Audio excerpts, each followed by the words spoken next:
Depuis que je suis tout petit, les histoires de mes grands-parents me fascinent. Ces anecdotes, racontées dans le silence d'une chaloupe, en plein milieu d'un lac, ou sur le coin d'une table lors d'une fête de famille, m'émerveillent. Leurs histoires m'ont toujours fasciné, et je cultive au plus profond de moi l'envie de mettre ces récits dans une quelconque démarche artistique, pour qu'à tout jamais, leur histoire soit gravée. C'est ainsi qu'est né, mes grands-parents, la trace d'un héritage.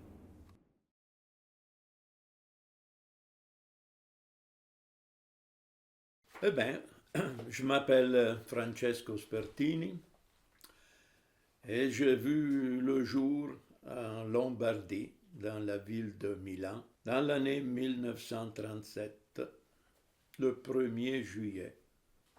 C'était peut-être déjà un bon signe. Mon grand-père naîtra durant la Seconde Guerre mondiale. En raison des bombardements fréquents que subissait Milan, il ira habiter chez les sœurs de son père dans un petit village nommé Laveno di Mombello. Il vécut la plupart de son enfance là-bas et retournera à Milan vers l'âge de 9 ans. Que dire de ma première enfance?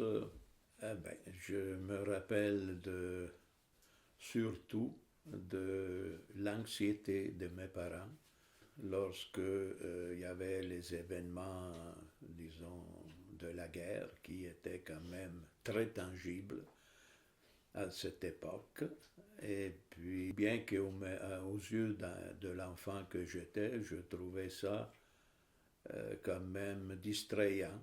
Par exemple, de se lever à 2 heures de la nuit pour descendre dans l'abri anti-bombardement avec les autres enfants disons, de la maisonnée. On était 36 familles qui habitaient dans le même bâtiment. Et ces activités, ce type d'activité hors norme, ça nous faisait quand même une distraction qui contrastait avec les préoccupations de nos parents. Plus tard, à l'âge de 7 ans, j'ai vécu le jour de la libération, enfin. Là, les cloches sonnaient à tout rompre, et puis voilà, les gens étaient en liesse. Ça, c'était le 25 avril 1945. Donc, mes souvenirs d'enfance et de première enfance étaient axés sur des récits de guerre qui paraît bien s'appliquer aussi avec l'écho qu'on avait de la guerre qui était de la Deuxième Guerre mondiale qu'on était en train de vivre à cette époque. Autre souvenir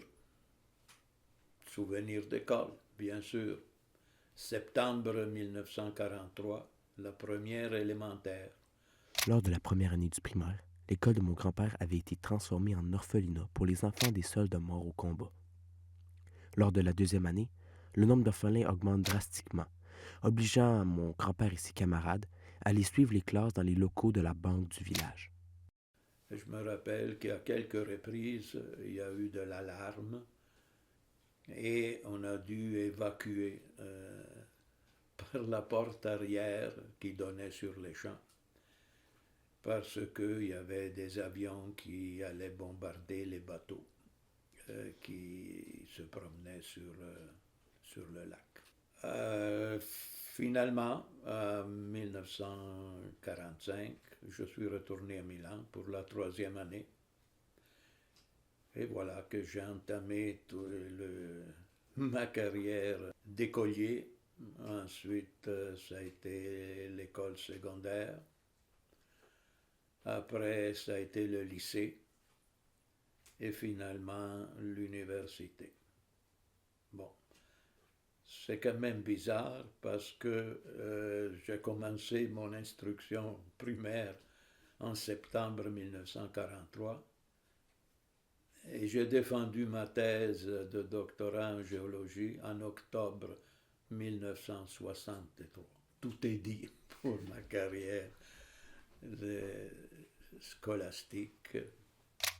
Les années qui marqueront le plus mon grand-père sont celles du passage de l'enfant vers l'adulte. Dans ces années-là, mon grand-père fera plusieurs voyages partout à travers l'Europe. Ces voyages entre copains canalisaient parfaitement son envie d'aventure. Cependant, à l'époque, le service militaire est obligatoire en Italie. Francesco reportera donc son entrée à l'armée afin de finaliser des études supérieures en géologie. Lorsqu'il rentrera à l'armée, il fera son service militaire, puis deviendra supérieur. Ses années dans l'armée furent riches en enseignements, autant sur sa propre personne que sur la nature humaine. Fini l'université en 63, je partais en février 64 pour 18 mois de service militaire obligatoire. Bon. Une autre expérience de vie assez intéressante. Et puis voilà. Après le service militaire, il restait la décision importante de trouver un emploi. Alors, avec le diplôme en géologie, j'avais la carrière d'enseignant ouverte, soit au lycée, soit à l'université même comme assistant. Bon, mais l'enseignement, c'était pas exactement la chose que je cherchais. J'avais choisi la géologie pour des raisons bien précises, pour un amour pour la nature, pour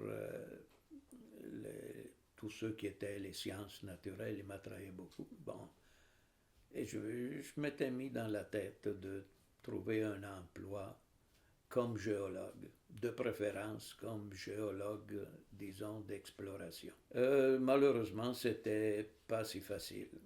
Alors, je regardais un peu comme quelques-uns de mes collègues à l'étranger. Alors, les possibilités de faire ce type de travail étaient particulièrement, disons, possibles au Canada ou en Afrique, avec des compagnies essentiellement américaines. Et voilà, j'ai alors tenté ma chance en envoyant mon état de service, mon curriculum vitae, à quelques compagnies minières du Québec. Mon grand-père choisit le Québec pour la langue. En effet, sa famille maternelle habite en France. Il passa donc plusieurs de ses vacances estivales là-bas où il apprit le français. Il étudiera d'ailleurs cette même langue plus tard dans son parcours scolaire.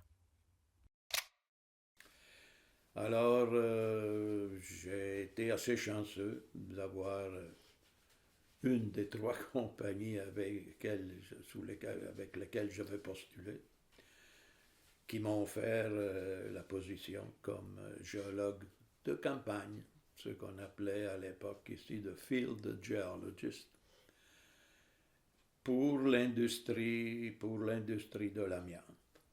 Alors, bien sûr, j'ai accepté les conditions et je me suis transféré en 1966 dans le beau village d'Asbestos et j'ai vraiment trouvé ici un accueil fantastique et surtout exactement le travail que je voulais faire.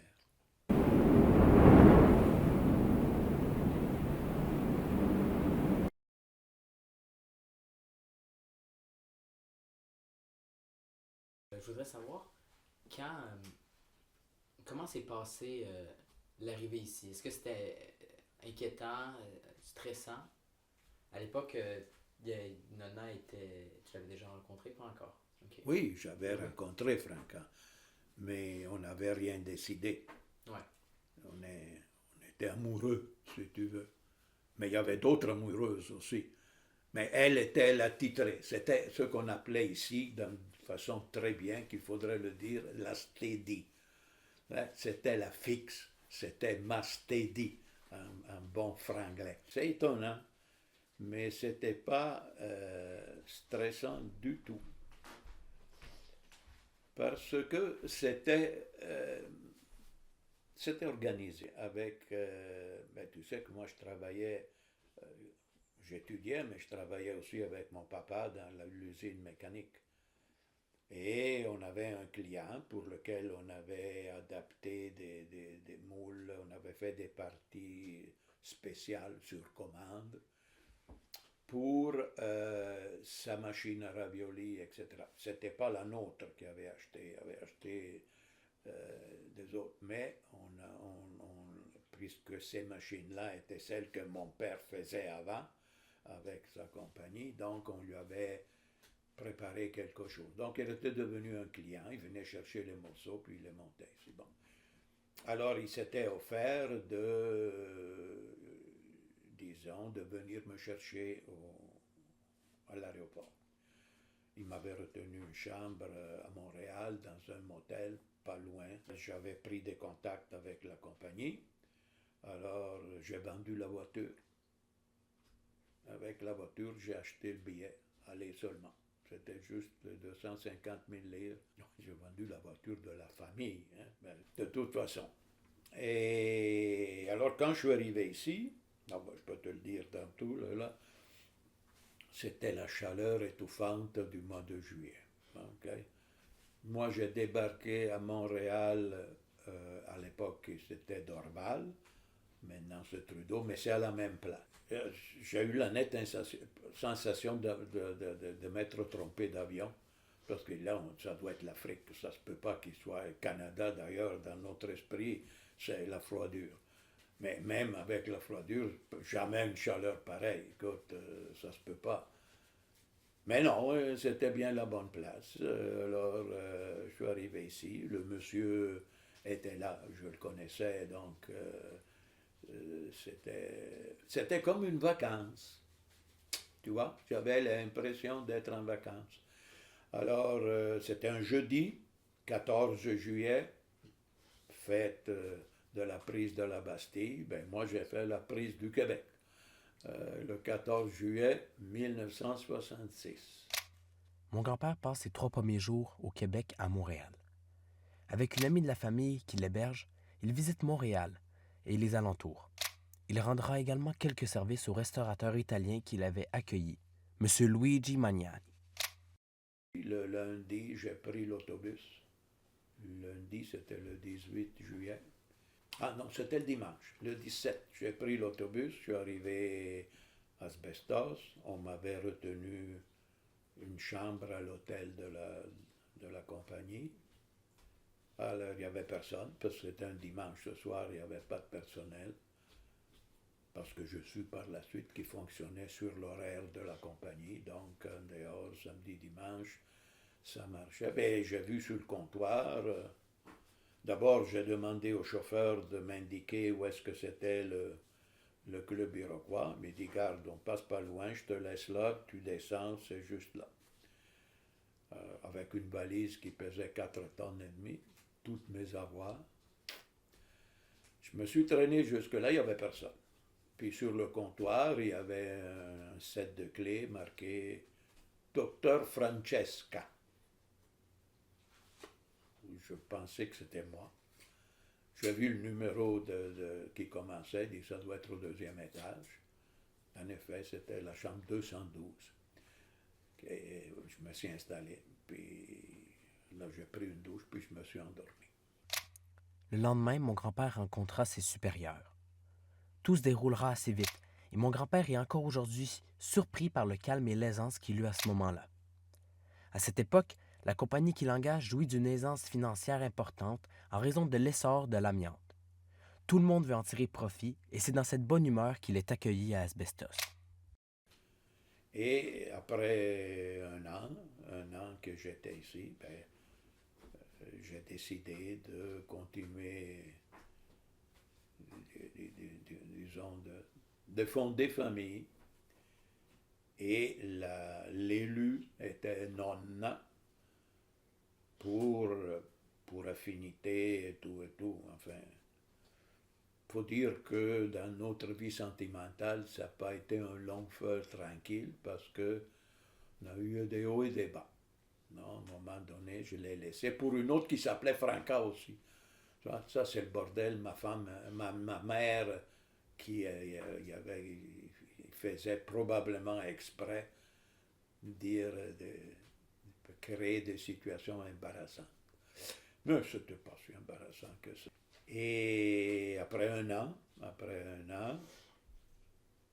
j'ai eu les félicitations de mon boss et de son boss à lui, enfin, qui était le moyen, puis il y avait l'autre grand boss aussi, enfin, j'étais l'échelon inférieur des trois, puis,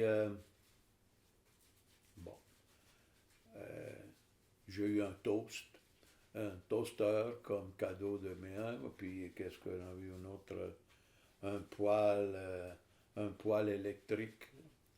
Et puis, voilà, ça c'était les cadeaux de mariage. Quand je leur ai dit que je partais pour me marier, alors j'ai pris 20 jours de vacances.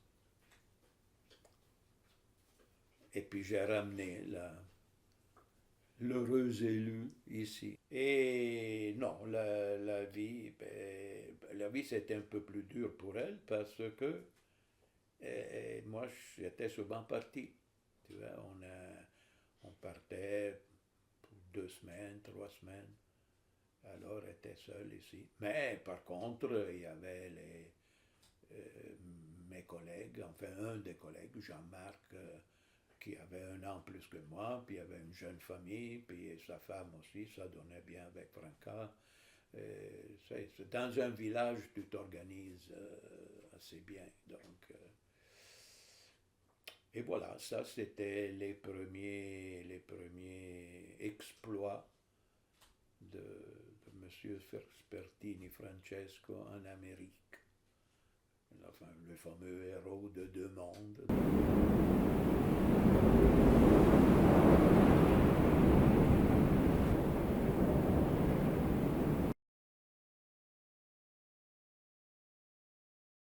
Comme tu avais dit, j'avais trouvé vraiment le type de travail qui me plaisait beaucoup.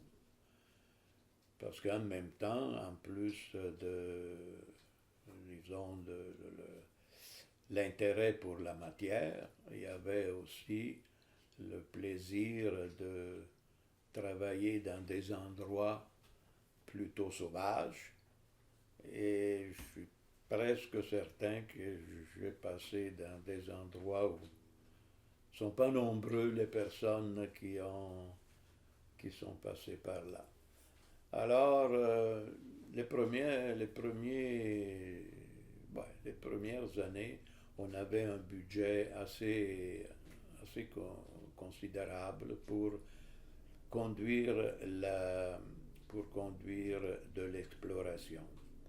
Alors, contrairement à ce qu'on peut penser, oui, on a fait un peu d'exploration pour l'amiante, mais essentiellement, c'était un travail, l'exploration qu'on faisait pour l'uranium, euh, surtout dans le Nouveau-Québec, disons au nord du 52e parallèle.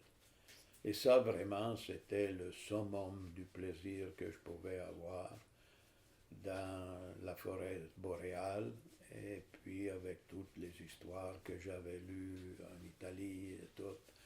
J'avais rencontré une famille Innu qui venait de Mistassini Post. Enfin, c'était aussi la vie en tente avec les copains qui étaient payés le même salaire qu'en bureau ici, mais qu'ils devaient rester loin de la famille une couple de semaines dans les moustiques et dans la pluie. Ils n'étaient pas tous des boy scouts. Finalement, il y avait quand même des choses à régler. Mais le service militaire m'avait donné les outils et les moyens et la façon de procéder pour rétablir un peu l'harmonie dans le groupe. Peu de mots peuvent décrire la joie qu'avait mon grand-père lorsqu'il effectuait ce travail. À des milliers de kilomètres de toute civilisation, ce travail remplissait parfaitement l'envie d'aventure de mon grand-père. Des pêches miraculeuses aux cigarettes grillées autour d'un feu, Ces moments dans le Nord avaient pour mon grand-père une saveur particulière. Et ce, en dépit des conditions de vie qui pouvaient être ardues. Donc, parmi les aventures qui sont arrivées là, au bout d'un certain temps, c'était le fameux crash avec l'hélicoptère. La chose était très très simple. On avait fini notre quinzaine de travail et il fallait que j'amène les échantillons de le camp. Il faut dire qu'on avait campé sur le lac Pluto. Le lac Pluto, c'est un grand lac qui alimente la rivière East Main qui se jette dans la baie James. Alors, fini la période d'échantillonnage, alors j'avais hâte de pouvoir prendre une douche comme Dieu le commande, non dans le lac comme on faisait depuis trop longtemps. Alors on est parti avec l'hélico, une belle journée, très beau soleil, vers les 6 heures de l'après-midi. Il faut dire qu'à cette époque, on avait le soleil jusqu'à 11 heures du soir. Alors on part en direction de la ville que maintenant n'existe plus, mais qu'à l'époque existait, ça s'appelait Gagnon. Alors, le chemin était très facile parce qu'on voyait assez bien la trace du 52e parallèle, qui est la prolongation de la frontière Québec-Labrador, quelques centaines de kilomètres plus loin. Et puis, on s'en allait bien tranquillement, jusqu'au moment où un besoin physique il nous a obligés à atterrir sur une colline. Alors, satisfait le besoin physique, on repart vers Gagnonville. Et quelques minutes après le décollage, il y avait comme un brouillard en avant. On peut revenir sur la colline et attendre que la température s'éclaircisse un peu. On avait amplement le temps. Mais en faisant le virage, le moteur arrête. S'ensuit alors une chute de 600 pieds au-dessus de la forêt boréale.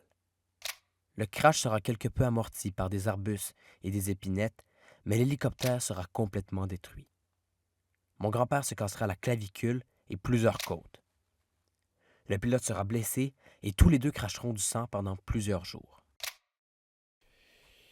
Bon, vu qu'on n'était pas mort sur le coup, il fallait s'organiser un peu pour attendre les secours. Et c'est à ce moment-là qu'on a réalisé, avec effroi, que personne ne savait qu'on était parti, sauf nos compagnons. Mais sûrement, personne ne nous attendait à Gagnon. Donc, il n'y avait aucune raison de faire les recherches. Bon. On s'est préparé pour la nuit. On n'avait pas de nourriture. On n'avait pas de couteau, pas d'hache. On avait les échantillons pour expédier avec la poste. On avait l'imperméable, vu qu'il pleuvait souvent. Et c'est tout. Mais on avait quelques cigarettes et des allumes-cigarettes. Bon, alors on a passé la première nuit là-bas, à l'abri, sous les branches d'un sapin. Le lendemain, on a commencé à s'organiser, de peur d'avoir manque de carburant. On avait attaché un 20 litres sur le port-bagages, chose qui m'a fait peur le moment du crash, parce que s'il avait allumé, on aurait cramé tous. Et puis, bon, c'est avec ça qu'on pouvait alimenter un petit feu en permanence, parce que alimenter des branches de sapin, parce que la seule façon de signaler notre présence était celle-là. Ça, c'était la priorité. Ensuite, le temps était long à passer. Donc, je savais que les cours d'eau dans les environs étaient assez poissonneux. Et j'avais dans mon portefeuille un hameçon. Mais l'hameçon n'était pas monté sur du nylon, était libre. Alors, le jour suivant, on l'a passé à défaire la corde en nylon tressé qui servait à tenir, bloquer l'hélice de l'hélicoptère pour en faire 5-6 pieds de filament et pour éventuellement se faire une ligne à pêche. Pourquoi on a pensé à ces choses-là tout de suite? Parce que ce que je craignais, un peu en l'ayant appris à l'armée, c'était le moment de désarroi qui, dans ces circonstances-là, peut frapper n'importe quand et n'importe qui. On a décidé de se tenir occupé à faire quelque chose pour éviter justement les moments de désarroi. Alors on a commencé par bâtir à côté d'une roche une espèce de cabane avec les débris de l'hélico et puis des branches de sapin. Et le soir, on pouvait y mettre l'entonnoir avec lequel on mettait l'essence dans l'hélico, mais on le remplissait de braises, les braises du feu qui nous tenaient chaud un peu dans la cabane, où on pouvait rester assis un à côté de l'autre, c'est tout.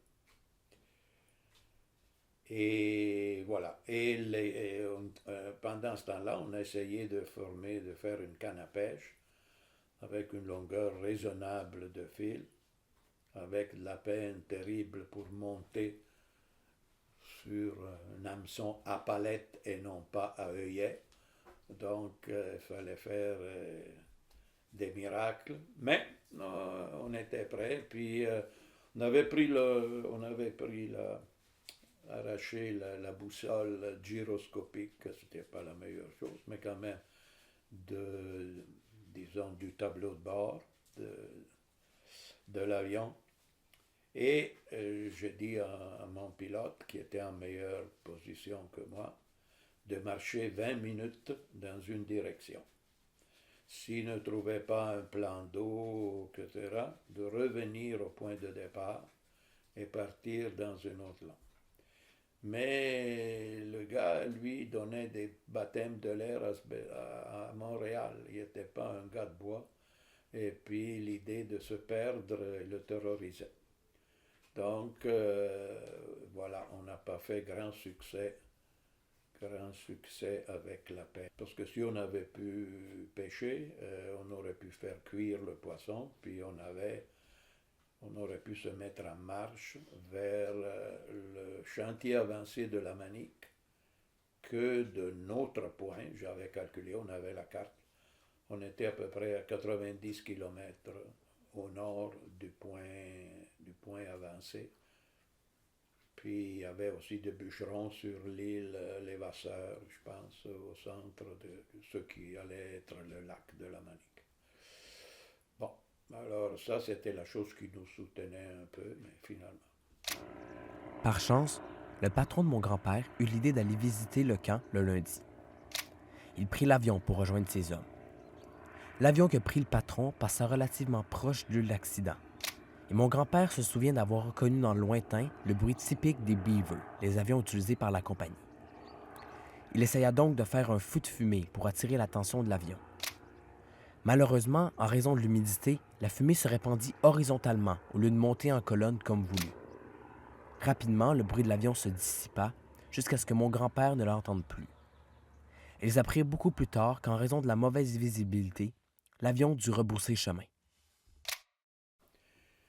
Ce que fait que seulement le mercredi que mon patron arrive au camp et il demande du chef d'équipe. Et ils ont dit comment, tu viens de Gagnon, tu l'as pas vu, il est là depuis dimanche. Ben ça, c'était quelque chose qui a déclenché un peu l'alarme. Alors, l'avion avec lequel il était arrivé était encore là, ils l'ont retenu. L'avion qu'on avait au camp, on l'a retenu. Puis on a donné l'alarme avec le gros avion, le quadrimoteur du secours aérien. Alors, on a su par l'après que les deux avions faisaient des, des routes parallèles tous les 3-4 kilomètres, est-ouest. Et le gros quadrimoteur, lui, faisait nord-sud toutes les 10 kilomètres, à intervalles de 10 kilomètres. Alors, finalement, entre une chose et l'autre, entre des farces, une chance qu'on avait un bon caractère, toutes les deux, on pouvait. Moi, j'avais poussé un peu loin le jour que je dis que, vu que lui était gaucher, qui n'était pas gaucher, mais qui ne se servait pas de son bras gauche, on aurait pu le sacrifier pour le manger toutes les deux, ben là, il n'était pas d'accord. Il avait peur que je l'assassine pendant la nuit. Ah ouais, enfin, c'est parce qu'à pas raconter dans ces moments-là, ça, c'était pas la meilleure chose. Mais finalement, le jeudi soir, on entend l'avion, un bruit d'avion. Et à ce moment-là, un autre feu qui était maintenu, disons, en veille de façon permanente, on a mis un peu d'essence, puis on a mis les branches de sapin qu'on avait arrachées, les branches vertes. Et puis là, la fumée est montée, puis l'avion s'est dirigé sur nous autres. Alors ils nous ont repérés, ils nous ont envoyé un message dans une bouteille de Seven-Up avec une guenille pour qu'on puisse voir où il tombe. Ils nous ont envoyé une hache, on a envoyé du lunch, et puis une note comme de quoi le lendemain matin, un gros hélico serait venu nous chercher. Alors le matin, l'hélicoptère il nous a sortis, mais l'hélicoptère, lui, il y avait seulement le pilote à bord, puis il n'y avait aucune place où pouvoir s'arrêter. La meilleure place qu'il a trouvée, c'était dans une mare à castor, où il y avait tous les morceaux de bois.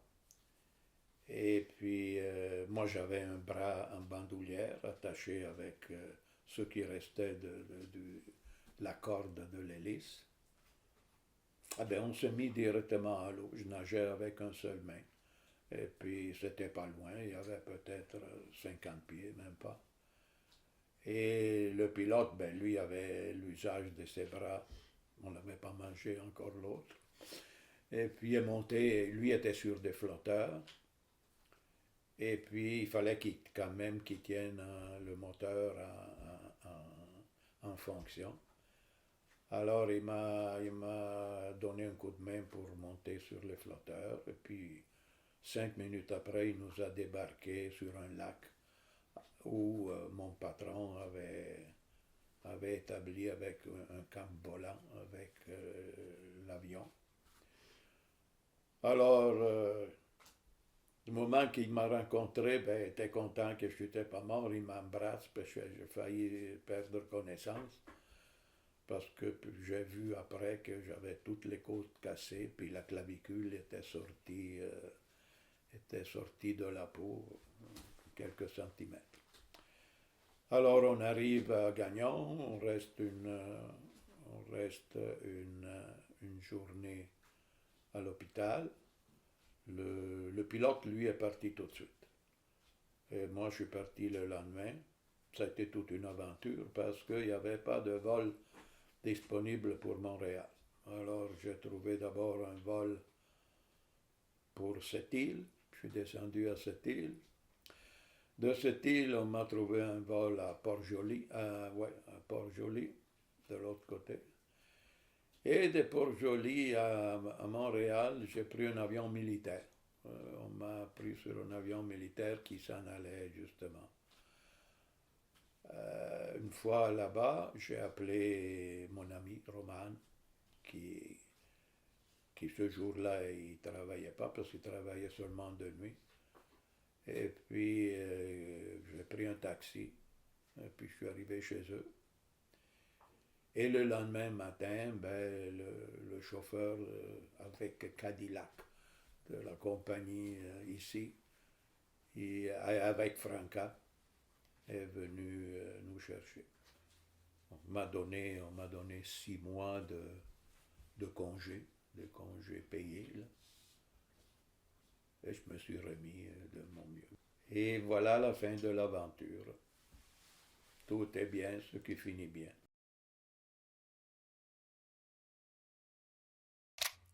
Le premier travail pour lequel mon grand-père avait été engagé était l'exploration.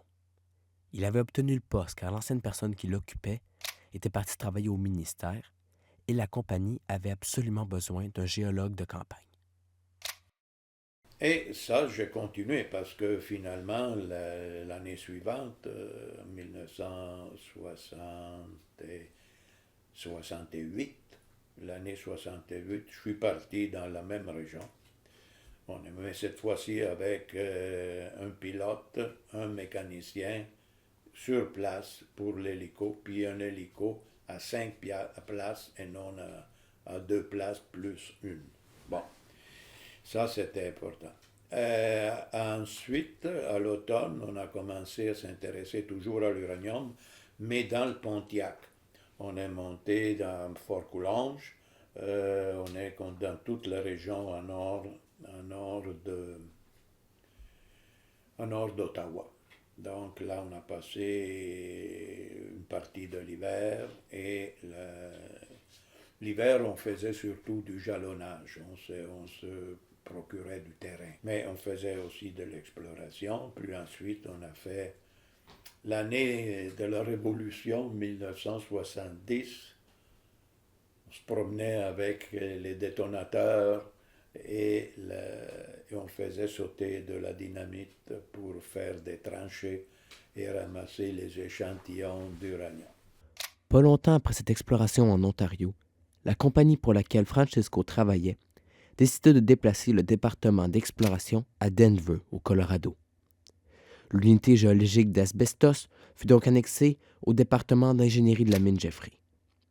Mon grand-père arrêta donc l'exploration en terrain éloigné pour devenir cartographe minier. Ce nouveau travail était beaucoup plus calme. Plans, cartes, gestion de ressources, anticipation de la production. Il était intéressant, mais beaucoup moins distrayant. En plus, moi, je faisais la cartographie aussi du morterin.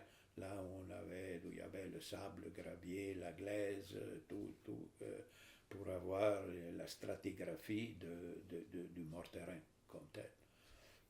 En plus du bedrock, quand on arrivait, on faisait celui-là. Bon, ça c'était la job qui a continué jusqu'à en 82, 81.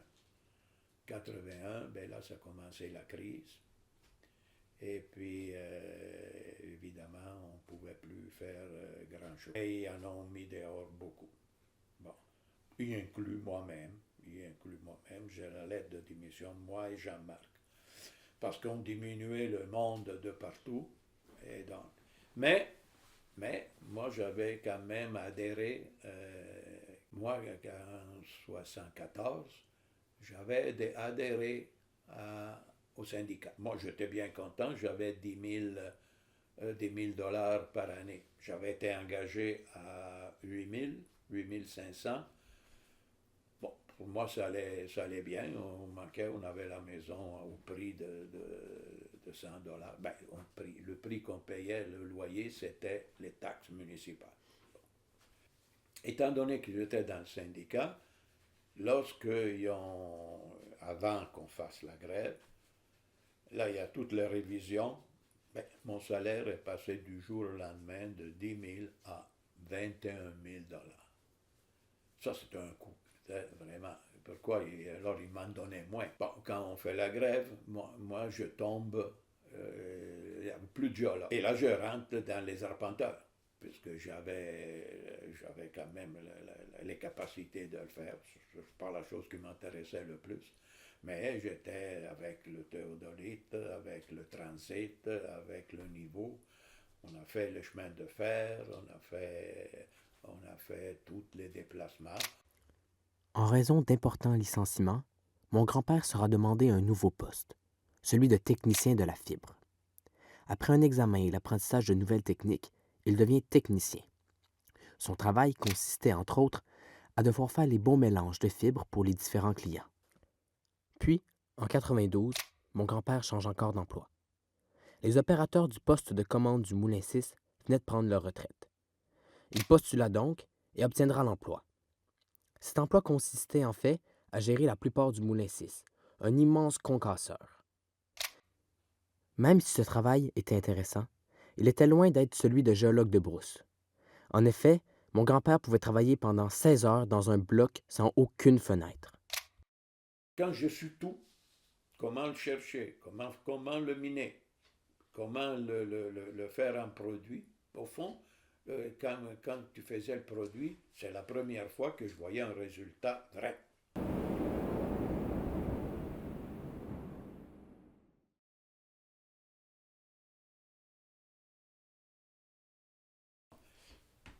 Quand on a décidé, donc quand je suis arrivé ici, ben, j'ai demeuré 1 an au club iroquois, que c'était le club de la compagnie. Pas longtemps après cette exploration en Ontario, la compagnie pour laquelle Francisco travaillait décida de déplacer le département d'exploration à Denver, au Colorado. L'unité géologique d'Asbestos fut donc annexée au département d'ingénierie de la mine Jeffrey. Mon grand-père arrêta donc l'exploration. Et alors nous, j'ai loué une chambre. Ça, c'était très bien parce que Franca, il a connu Madame Baumier, qui est devenue Madame Baumier. Puis la patronne, la femme du maître des lieux, là, il parlait très bien français. Puis il aimait faire comment c'est Tricot. le tricot. Et en faisant le tricot avec Franca, ben, il a appris le français. Donc ça, c'était une bonne chose. Et donc, on a eu finalement, on s'est marié en avril, puis on a eu la maison l'année suivante, dans la période de Pâques. Et c'était 1967, c'était 68. Quand Enrico est venu au monde, on était dans la maison au 105 Greenshield. Là est venu au monde Diego, ton père, et puis est tombé enceinte de Luca. Donc on est resté jusqu'à 74, début. Parce qu'à ce moment-là, la maison d'à côté est venue libre.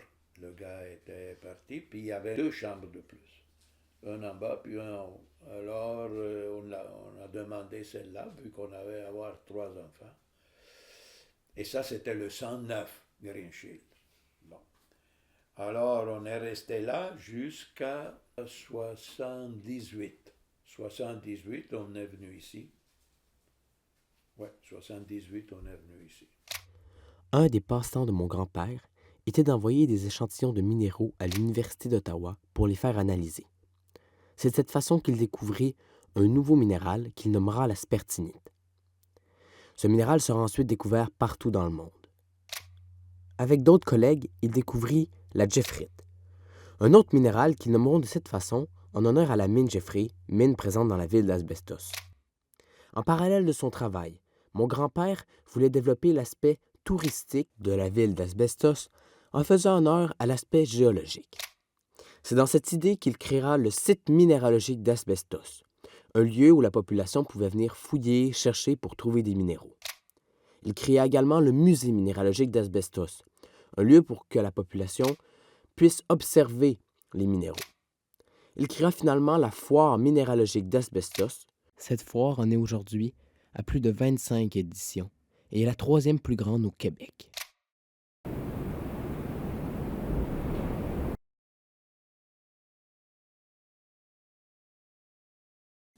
Parfait. Alors, tu peux commencer par te présenter. Alors, je m'appelle Franca Germagnoli et je suis née en Italie, à Milan. Ma grand-mère se souvient peu des événements de la guerre. Née en 1941, elle naîtra dans une Italie déjà dévastée par 2 ans de guerre. En naissant dans ce climat de peur, ma grand-mère pensait être dans la normalité.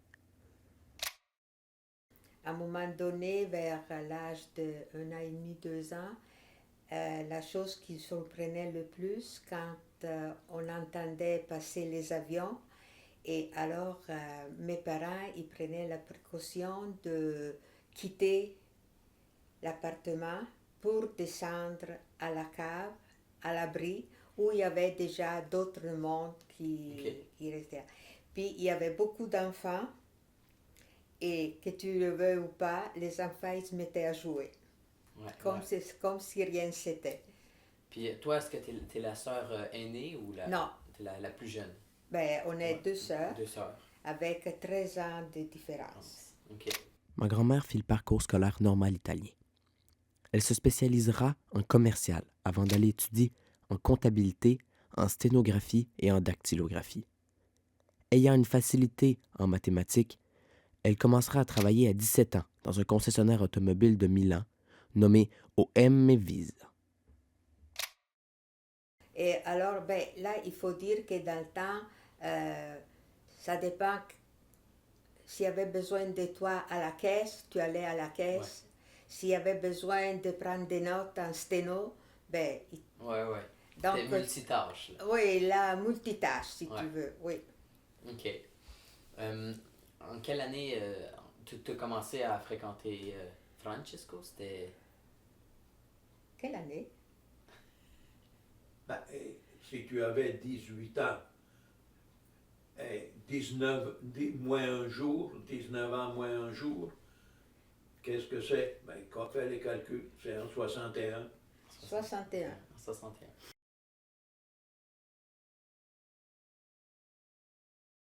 Est-ce que c'était difficile de tout quitter pour venir ici? Non, dans l'ensemble, ben, c'est vrai que ben, il faisait la peine de laisser ma mère et tout, mais quand même, ben, je savais que j'aurais eu une nouvelle vie, une autre façon de vivre et aussi d'apprendre des choses. Ouais. Puis quand je suis arrivée ici, ben, les gens qui étaient à les entours, ben, ils m'ont aidé. Tu sais, juste pour aller faire l'épicerie. Tu sais, c'est pas comme en Italie. Alors, on allait, il y avait toujours la voisine ou l'ami qui dit hey, hey, on s'en va faire l'épicerie, viens avec nous, comme ça tu vas voir comment on fait, puis qu'est-ce que c'est mieux où aller et tout et tout. Donc, j'ai fait pas mal de supermarchés pour trouver de quoi. Ouais, parce que la nourriture ne devait pas être la même non plus.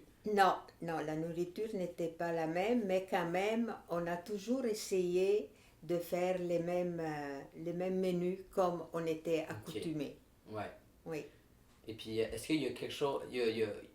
Toi, tu as dû apprendre le français ici. Est-ce que tu as trouvé ça difficile de l'apprendre, pas comme à une école, mais avec les gens? Ben, à vrai dire, même à l'école, j'avais commencé à apprendre le français, mais je ne l'avais jamais appliqué, si tu veux. Ouais. Alors, mais avec les voisins, ils m'ont toujours aidé. Si je ne connaissais pas quelques mots, ils disaient hey, on dit comme ça ici, on dit comme ça ici. Et alors, tranquillement, je me suis accoutumée au français d'ici. Ouais, ouais, qui était un français différent de celui de la France. De ce que j'avais appris, vraiment. Tu avais pris les livres des enfants. Surtout, justement, quand, à un moment donné, pour vraiment apprendre un petit peu plus le français, mais je me suis abonnée à la bibliothèque et la seule chose que je prenais, c'était les livres des enfants. Ouais, Surtout qu'avec les images, ouais. ils pouvaient m'aider de savoir qu'est-ce qu'il y avait décrit. Mais aussi, il faut dire qu'avec Francesco, ben, quand j'avais besoin de quelque chose en français, il était là pour m'aider. Au tout début, quand tu es arrivé ici, rapidement, Francesco il a commencé à partir, travailler. Oui. Est-ce que c'était difficile de rester... Tu arrivais d'un nouvel endroit puis tu restais seul. Est-ce que c'était difficile au début? Ben, c'était un petit peu ennuyant, Ouais. tu sais, c'est les fins de semaine, ben, le soir, tu sais, c'était un petit peu plate, comme on dit. Mais quand même, on avait des amis qui étaient bien gentils et puis on essayait toujours d'être ensemble, de faire de quoi pour passer la journée. Ma grand-mère se souvient peu des événements de l'accident. Le choc et l'émotion ont effacé ses souvenirs. Cependant, Francesco s'en souvient bien. Il m'explique que Franca était chez leur amie Marguerite et Jean-Marc lorsqu'un employé de la mine était venu la chercher. C'était la journée du sauvetage, car la consigne était de ne pas parler tant qu'on n'avait pas retrouvé mon grand-père. Ma grand-mère fut ensuite embarquée dans la Cadillac noire du haut patron, puis conduite à Montréal où était hospitalisé Francesco. Euh, quand Nonno y allait faire les explorations, l'été, toi, tu redescendais avec les enfants en Italie? Pas toujours, Ok, pas toujours. non. Vous alliez où? Qu'est-ce que vous faisiez? Ben, C'était... alors, quand on allait en Italie, et lui, il était parti, alors j'allais chez ma mère, dans ma famille, Ouais. ma soeur et tout et tout. Puis quand Francesco, il venait, alors on s'en allait chez ses parents. Ok. Puis comme ça, Les enfants, ils ont connu toute la famille Germagnoli, Spertini. Et aussi, une autre chose qu'on a fait, le tour des cimetières. Ouais. Comme ça, les enfants, ben, ils ont vu les tombes de la parenté et quand il y avait des questions à poser, ben, on était là pour leur expliquer qui c'était, comment, gna gna, et toute l'histoire. Euh, une fois que tu es arrivé ici, tu t'es beaucoup impliqué bénévolement dans plusieurs choses. Oui, ben, disons qu'à un moment donné, ben, justement avec le couple d'amis Jean-Marc et Marguerite, alors quand lui partait, souvent j'allais chez eux et puis eux, il y avait des activités comme bénévoles, alors j'ai embarqué avec eux et j'ai fait partie de la popote roulante. Au début, j'allais aider pour couper les légumes, préparer les choses. Et après, j'allais porter la popote aux gens. Ben, il y avait le chauffeur et tout et tout. Et moi, j'avais une section de la ville à parcourir et on allait apporter la nourriture aux personnes plus âgées. J'ai fait beaucoup de petits, come si dice, i pepe per i bambini. Oui, les petits chaussons pour les enfants Pour les bébés, naissants, tu sais, avec les restants de laine. de laine. Ah ouais. Alors Qu'on j'ai a amené tricoté. tous à la, comment il s'appelle, à Sherbrooke, là, sur la rue Wellington. C'est là où ils prennent les choses comment il s'appelle, l'association bénéfique, L'armée l'armée du du salut. L'armée du On salut. allait à Ben, l'armée j'ai du tricoté beaucoup de petits chaussons pour l'armée du salut. Parle-en de la chorale. D'où est venue l'idée d'aller là? Ben, parce que c'était quelque chose que j'aimais, puis l'ambiance, puis aussi quand on préparait les concerts. Alors, c'était toujours quelque Les chose. voyages, ils Les sont voyages, allés au non. nord de Montréal, à Mont-Laurier, À ils Mont-Laurier. sont allés Oui, ils sont allés plus loin, là, à Villeneuve. Fermeneuve. Fermeneuve. Oui, ils sont allés à T'avais fait un Fermeneuve, ils sont concert. allés en Un France. concert. Ils sont allés en France, la chorale, mais pas elle, parce que de France, il y en avait assez une fois par année. Tu t'es aussi impliqué dans les débuts du Salon du livre d'Asbestos. Oui. Oui. Ça, d'où venait l'idée? T'aimais la lecture ou... Ben, j'aime la lecture, si tu veux, mais aussi le salon du livre, c'était toute la préparation des livres. Tu sais, tu ne pouvais pas mettre là un tas de livres, il fallait les diviser, celles pour les petits, les adolescents. Puis surtout, on essayait toujours de ne pas mettre les livres les plus déchirés. Tu sais, des fois, ils nous amenaient des sacs de livres que c'était pas regardable, c'était dégueulasse, seulement les pages un petit peu déchirées ou tout barbouillées. Alors, tu sais, on faisait un tri dans les livres et on préparait tout ça pour la semaine du livre. Ma grand-mère fait également partie de l'AFEAS, un regroupement féminin où elle discutait tout en faisant du métier à tisser, de la couture, du tricot ou de la courte pointe. Ma grand-mère fit également partie du club de Scrabble et s'impliqua auprès du site minéralogique où elle accompagna des enfants à la recherche de roches. Tout ce bénévolat lui permit d'apprendre le français et de combler l'ennui avec du plaisir. Mais t'aimais ça, justement, aller bois. chercher les collets, les lièvres, la pêche? Ben oui, oui, oui, oui, oui, ça. Je regardais, je lui disais, vous avez vu, puis c'était tout. Mais ça te permettait d'être un peu dans le bois. Fait que C'est ça, te prenait c'est ça. l'air, ouais. Puis tu sais, une fois, je l'avais amené en territoire quadrillé. On avait des lignes principales et des lignes transversales. Alors, elle était fatiguée, il y avait un beau soleil, il y avait un beau rocher. Je me suis... Hein? J'ai dit, Franca, si tu es fatiguée, moi, il faut que j'aille faire mes lectures. Assis-toi. Attends-moi ici. Ouais, Attends-moi ici. Moi, j'avais les coordonnées du point où elle était. Bon, il dit, maintenant. Quelquefois, je la trouvais endormie. Mais là, cette fois-là, il a décidé de se déplacer. Puis moi, j'arrive, je retourne. Elle n'est plus là. J'appelle. elle répond pas. Qu'est-ce qu'elle fait? Elle s'était endormie comme un bûche parce qu'on était parti assez de bonne heure le matin. Ben Il oui. relaxait, là, mais pas la place où je l'avais laissée. Ben, mais j'étais dans un... Je m'étais tournée un petit peu parce que c'était Mais plus... tu venais un petit peu, tu répondais pas à l'appel. Tu n'étais pas là-dedans, dit Christ, là, il s'est perdu, là, qu'est-ce qu'il faut que je fasse? Je fais semblant de rien, je m'en vais chez nous.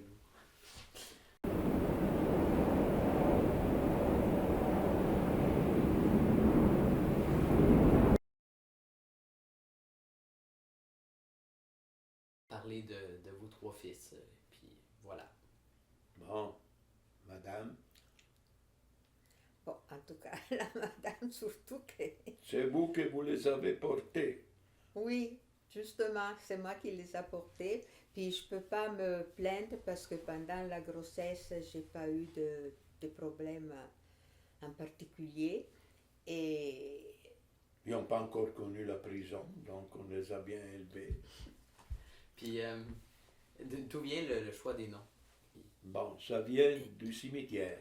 Ok. oui, Parce que, d'ailleurs, nos enfants, ils portent tous un nom des ancêtres, même 2 noms d'ancêtres chacun, mais au-delà de leur nom propre qui n'existait pas, au moins dans la nomenclature récente de la famille. Alors c'est pour ça qu'on avait décidé, de te donner moment le venu, un nom propre, si tu veux, qui n'existait pas dans la famille. Mais le deuxième et troisième nom, il rappelait toujours un nom d'un côté, et un un nom nom de de l'autre. l'autre. Alors, ton père s'appelle Diego Ampelio Valerio. Pourquoi Ampelio? Parce qu'Ampelio, c'était le plus vieux de... Non, c'était pas le plus vieux, mais c'était le plus proche de mes cousins italiens. Italien. C'était un bon peintre, donc il vivait de sa peinture. C'était un artiste. Et puis, oui, c'est lui qui a fait les choses.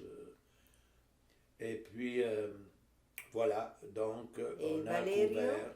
Et Valerio, parce que c'était le masculin de de Valeria. Valeria, ma sœur. Ma sœur. Ok. Enrico, il s'appelle Maurizio Pietro. Enrico Maurizio Pietro. Enrico, son nom qui n'existe pas encore, mais qui en même temps, il me rappelle un très cher ami avec lequel on a pu terminer avec des études forcées l'université. Alors on a donné vraiment le coup de grâce pour pouvoir finir l'université ensemble. Et Maurizio, c'était mon père, votre arrière-grand-père. Et Pietro, Et c'est Pietro, mon papa. c'est le grand-père du côté de la maman. Alors Luca, là on avait fini la parenté proche. Alors on l'a appelé Luca Giovanni Andrea. Giovanni, c'était le grand-père de Franca, Et le Andrea. grand-père maternel de Franca. Et Et Andrea. Andrea, c'était le grand-père maternel de mon côté. Enfin, pour disons, l'harmonie du couple, je pense que ça a été intéressant le fait d'être seul ici, de pouvoir se débrouiller, surtout, mais régler les problèmes de couple ensemble. Ensemble, sans aller dire, ah bon, ça marche pas, je vais en parler à ma soeur, je vais parler à ma mère. Tu sais, toujours impliquer qu'une troisième personne. Non. Là, quand on avait quelque chose à régler, tout de suite, et c'était fini. À l'arme blanche. Oui, c'est ça, au couteau. Ben, c'est ça, l'arme blanche. Ben, c'est ça. On a entablé le bâton une fois de l'autre, mais ça laisse trop de marques. Non, mais quand même, on ne peut pas dire que Non, c'est sûr que qu'on ne s'est jamais compris. Tu sais, s'il y avait quelque chose, ben, on parlait, puis écoute, chacun dit son point de vue, et puis après, il faisait ce que l'autre voulait, ben, c'est tout. ben, écoute, chacun a sa façon de voir les choses. Ça ne veut pas dire que c'est exact. Donc, Alors, je voudrais savoir qu'est-ce qui te manque aujourd'hui ou qui te manquait à l'époque de l'Italie? à vrai dire, rien. Oui, vraiment. Mais surtout maintenant, parce que d'Italiens, il n'y en a pas, il n'en reste pas beaucoup. Ben, tu rencontres toutes sortes de monde. Fait qu'il n'y a rien qui t'a manqué parce qu'une fois que tout le monde là-bas, il y avait plus grand famille. Ben, c'est ça. Ben, C'était bien j'avais mes neveux, mais qu'est-ce que tu veux? En étant grand, chacun avait ses activités, avait ses choses à faire. Franca t'a parlé du côté affectif, du manquement possible. Moi, je vais te dire que ce qui m'a manqué ici, c'était la variété des légumes, les variétés disons, dans la nourriture. Ben oui, ben C'est pas qu'il il manquait asbestos, parce que ça suffisait d'aller, en effet, vu que dans le bureau de la mine, on était une gang d'étrangers. Ben alors, c'est le premier qui allait à Granby, par exemple, à Magog aussi, je pense. Il y avait il y avait la possibilité d'acheter, pour ne pas parler Montréal, bien sûr, à Montréal, il n'y avait pas de problème. On prenait la liste de toutes des légumes, on faisait l'achat des artichauts, de fenouil, même les courgettes, quand on est arrivé, n'étaient pas communes. Et puis ils étaient tout fiers de nous montrer les grosses courgettes plus tard quand ils sont venus. Plus grosses et plus intéressantes, mais au contraire. Donc, tu vois, c'était le côté culturel, bouffe, tu sais, qui manquait. Et puis... Mais quand même, il faut dire qu'on s'est toujours arrangé pour faire à peu près le menu qu'on était accoutumé. Et encore aujourd'hui, on allait une fois par mois à Montréal, donc on avait tout ce qu'on voulait.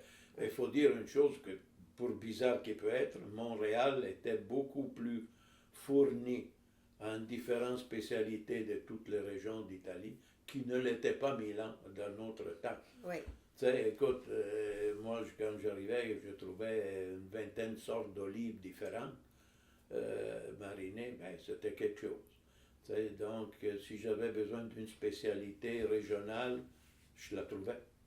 Tu sais, chose que Milan était plus difficile, ou si c'était possible, était à un prix formidable. Tandis qu'ici, était à prix concurrentiel. Parce qu'il y avait beaucoup de monde qui en achetait. Donc, c'était quand même accessible. Alors, ça, c'était... Les températures, ça m'a été demandé plusieurs fois. Si la température, moi, j'ai toujours aimé le froid. J'ai souffert le froid à Milan, le froid humide, qui ici n'existe presque pas. Donc, ici, le froid est sérieux, mais tu assez t'habilles sec. et t'es correct. Tandis Oui. que chez nous, Chez nous, ben, les maisons ne sont pas faites pareil, ils sont pas etc. fait pareil. Donc, Puis le chauffage non plus, c'est pas la même chose. Donc, l'humidité te rentre forte. dans le corps. Ça, c'était la différence. Puis là, maintenant, si on fait un peu de calcul, vu que je suis arrivé à 29 ans, et à l'âge que l'est, bien vite, j'aurais doublé ma vie italienne avec la vie québécoise.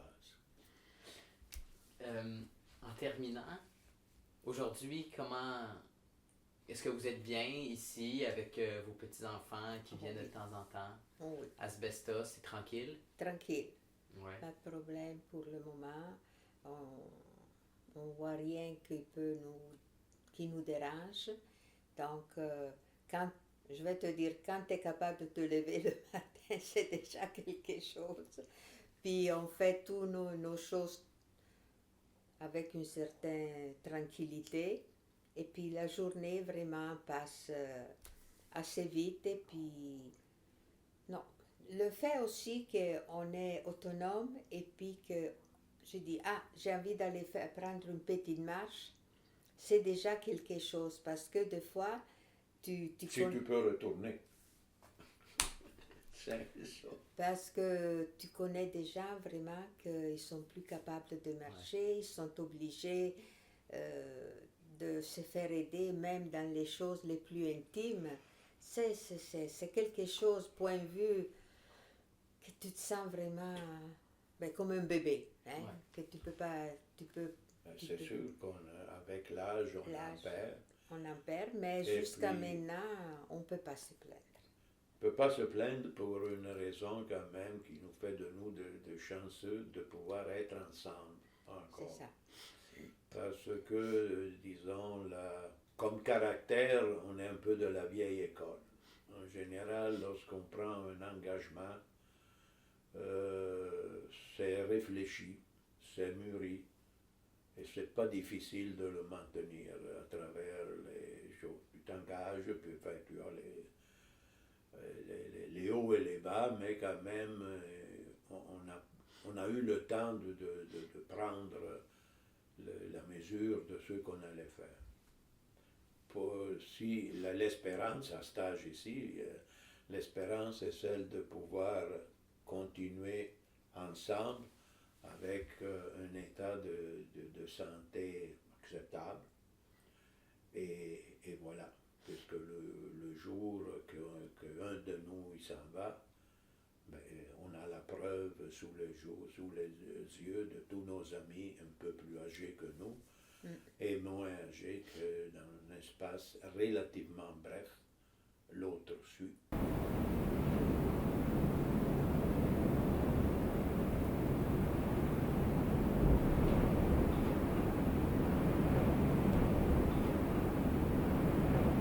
Et puis voilà, la vie est passée vite.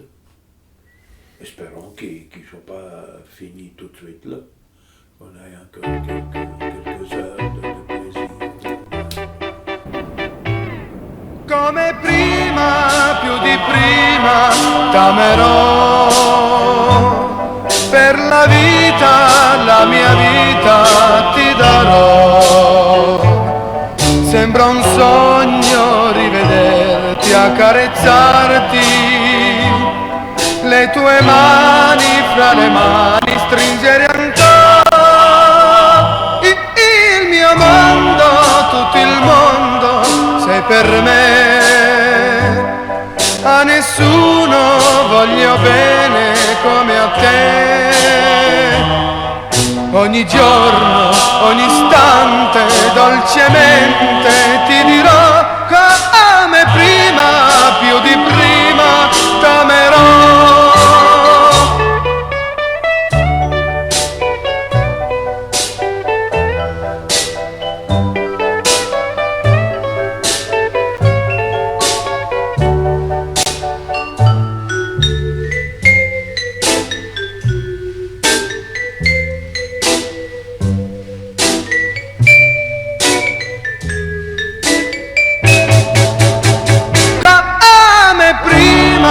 Più di prima t'amerò, per la vita la mia vita ti darò. Ogni giorno, ogni istante, dolcemente